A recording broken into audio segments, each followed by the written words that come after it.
Ang pulong sa Dios mag-anak nato pag-usa.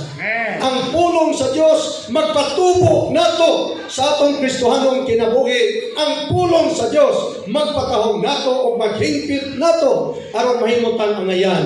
Makituban unya sa Ginoo sa iyang pagbalik.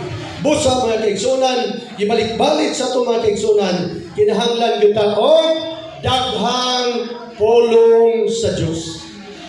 Gisutan sa itong mga igsoon ang Biblia, usa kabasahon sa paghigugmaay. Dunay bulagway sa Genesis, si Adan o si Eva, o kunya, ipakita ni sa tibok Biblia, nga di ay, ang tao may gugma sa iyang Ginoo. Galing giskutan sa pinariyag sa Iglesia sa Piso ay ang tao manggod na may tulog kabahin, espiritu kalagog lawas, busa ang tao gusto yun malagad sa Diyos, kay naay galamhan sa atong sulod, nga giandam sa Diyos aron kasudlan kapuyan sa Diyos, nga mao ang atong espiritu. Pero tungod kay wa kay ta masayod sa Biblia, ang mga tao pataka na lang og alagad nga dili sibo sa Biblia, busa sa pinariyag, bisag daghan kang gibuhat sa pag-alagad sa Diyos, pagpaimot unta sa Diyos. Kung wa ka may gugma sa Diyos, nawatan ka o unang gugma ngadto Ginoo, do na kay kakulangon sa imong pag-alagad. Busa gidasig nato mga kaigsunan nga magtuon sa pulong sa Diyos aron pinaagi ini mahimo ning giya sa atong pag-alagad. Kaya ni mga kaigsunan makailmo nga unique kuning mga Kristohanon bakay kanunay kapatawgon sa ngalan sa Ginoo. Mga igsoon, dili ni imbento sa Kristohanon. Sa ikatulong henerasyon, humanang tao na hulog sa sala. Ang tao na kaila, siya huyang o maluyahon, busa, nagsugod siya o tawag sa ngalan sa Ginoo. So kinsa man ato dili huyang, dili maluyahon, gabay lang kayo kasikas, muandar na ang atong pagbati, malipat na ang atong huna-huna ngadto sa Ginoo, makakita ng tao gagmay nga mga butang kay ang tao nahulog na sa sada. Busa balik ko nako na kinahanglan ta og daghang pulong sa Dios kay dili ta sama sa kahoy nga ang kahoy kung sapsapan di na mautro, no? Kanang lamisa kung sapsapan na di na mautro. Pero kita tao karon na higugma ta sa Ginoo, gusto ta mo lagad sa Ginoo, ugma na usap atong pagbati. Busa na kinahanglan ta og dugang pulong sa Dios. Busa mga kaigsunan, among ipabilin ninyo nga kaming mga Kristohanon, nagtinguha gyud o paambit sa mga pulong sa Ginoo, pero kay dili man supisente atong panahon. Karon nga kasang amo bang imbitahon sa atong mga panagkatigom, pwede mi inyong imbitahon sa inyong mga panimalay magtuon ta sa pulong sa Ginoo aron maandam ta sa pagbalik sa atong Ginoo. Mga igsoon, ang atong kinabuhi sa kalibutan, temporaryo, lumlabay ra.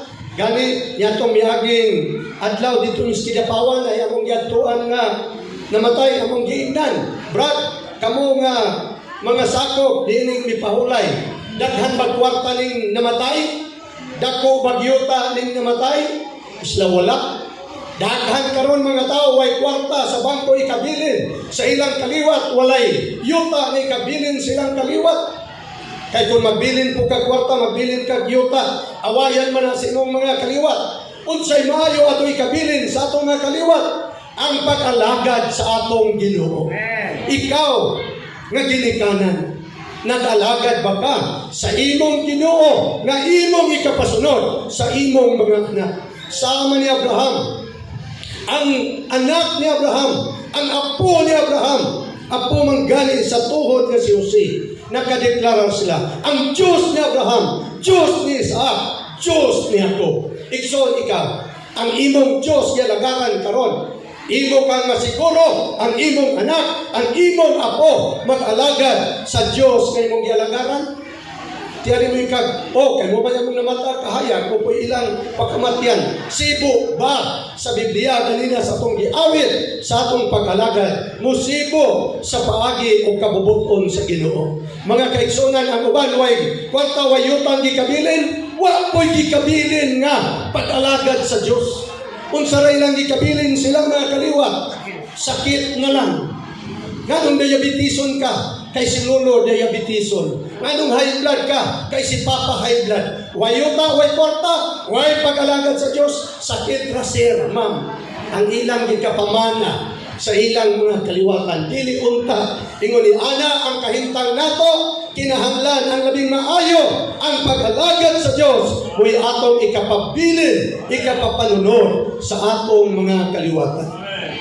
Mga kaigsunan, apiki kayong oras akong dalion, si Jacob nakaangkon sa daghang kayuhan, daghang panalangin. Pero dunay problema. Nalimot siya sa iyang Diyos. Nakabaton siya gwapa kayong asawa. Nakabaton siya og mga helper maid nga mga maayo. Nakabaton siya daghang baka karnero. Pero nalimot siya sa pag-alagad sa atong Diyos. Kamo kuno. Di ba tinuod gipanalanginan ta sa atong Ginoo, nakakwarta o kahibalo, nakatrabaho ta, uban nakabalay, nakasakyanan, daghan pang mga butang na batunan kay ang Diyos nagpanalangin nimo. Pero ang pangutana, dili ka kasama ni Jacob. Nga si Jacob 20 katuig, nalimot siya sa iyang pakigsaad sa Diyos. Ginoo, kung ikaw maguban ako, magpanalangin ako, mualagad yung kung imo. Uy, nalingaw man siya.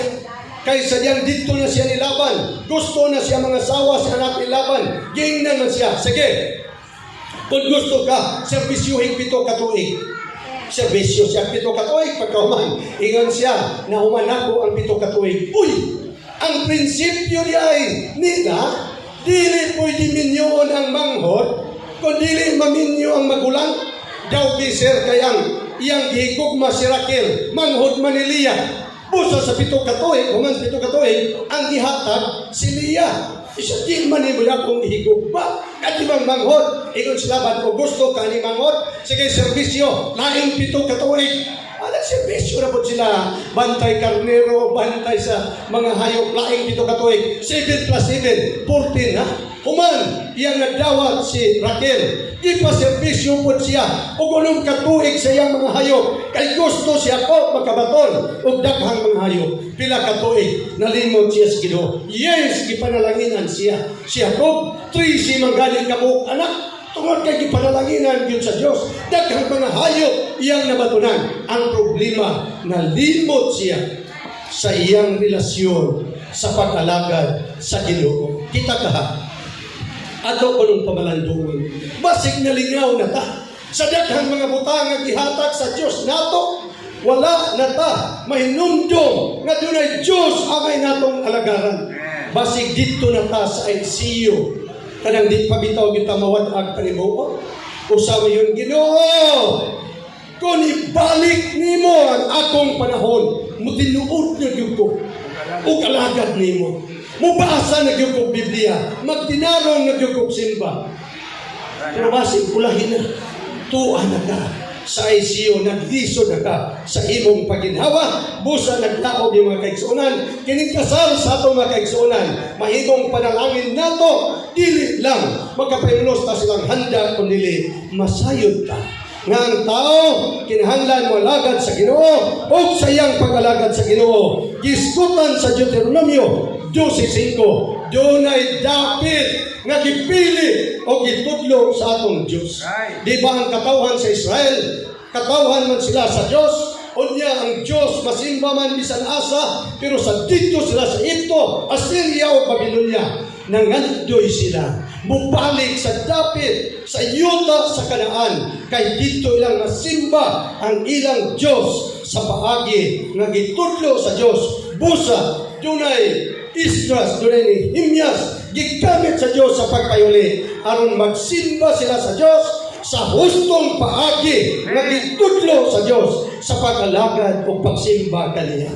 Mga kaigsunan, kitang tanan, nahigugma sa Ginoo, nagtuos Ginoo, nagsimba sa Diyos. Pero ang pangutana, mao ba ang paagi nga gitudlo sa Diyos? Si Brother Javier, katong unang misulti nako, tunga-tunga namong Brother Redoble, usa siya ka pastor sa General Baptist Church. Pero sa iyang pagtuon sa Biblia, Doon naman ay grupo nga gitukod ang atong Ginoo. Doon naman ay dapit gitudlo sa atong Ginoo nga kung mag-alagad ta, mag-alagad sa atong dapit sa walay pagmakuli iyang gibiyaan ang iyang grupo dili tungod kay sayop kundi iyang gidugangan sa hustong pag-alagad sibo sa Biblia. Si Brother Bert Luaton, ato Brother Bert Luaton, Nadia, paliw ko na tindaw, Brad, 42 katuig dibiter sa SDA sa iyang pagsusi o pagtuon sa Biblia. Iyang nakaplagan nga dili to mo yustong dapit sa katawhan sa Dios sa atong panahon karon. Sa dahang tugon ang katawhan sa Dios, ang kaliwat ni Jacob nga giusab yang ngalan ng himong Israel o ang Israel ra ang katawhan sa Dios. Pero sa bagong tugon ang katawhan sa Dios ang nakadawat sa Espiritu ni Kristo gitawag o mga Kristohanon nga napalayag sa matag dapit lungsod o siyudad sa Jerusalem, Iglesia sa Jerusalem, Iglesia sa Episo, Iglesia sa Tiatira. Asa nga lungsod nagpuyo ang mag-alagad sa Ginoo moingalan sa Iglesia na ilang pasakupan aron kini nga pag-alagad magkaamping sa pagkausa. Daw kayo man ta dito ni ang San Fernando. Ang San Fernando pila ka lungsod ka? Pila ka barangay? Kining 24 ka barangay sa San Fernando, ilalom sa usara ka mayor, ilalom sa usara ka administrasyon, sumala sa DILG, dapat sa prinsipyo sa Biblia, usara ni ka iglesia, ang tanang magtotoo dinhi, ang tanang nag-alaga dinhi, mausata ni Kristo nga ulo o sa iglesia ngayang lawas kitang tanan, mga bahin sa lawas ni Kristo, mag-usata diha sa iglesia nga gitukod sa atong Ginoo. Mga kaigsunan, usa lang na ka inon ta lang pinakalit nga pagpadayag unta mahimo ni butang nga tinguhaon sa atong kasing-kasing sa pagsusi samtang naghulata sa pagbalik sa Ginoo. O karon atong patindugo ning atong mga igsuon aron di madugay mahuman na gyud ta. Napay picture taking, napay part 2 sa atong paniyod to. Okay?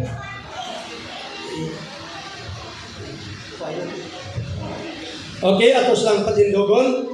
Mga kaigsunan, ini atong mga kaigsunan nga misulod sa kaminyoon, giskutan sa atong igsuon, legal naman, ilang pangidaron o sumala sa tipo, ang kabaw, parisan og kabaw, baka parisan baka, tao parisan og tao, ang Diyos umabot panahon, iyang ikapares ang mga tao na dunay Diyos noon nga kinabuhi. Suri lang yun. Kung wa mo kadawa sa kinabuhi sa Diyos, di yun mo makapuyo sa kingharian sa Diyos.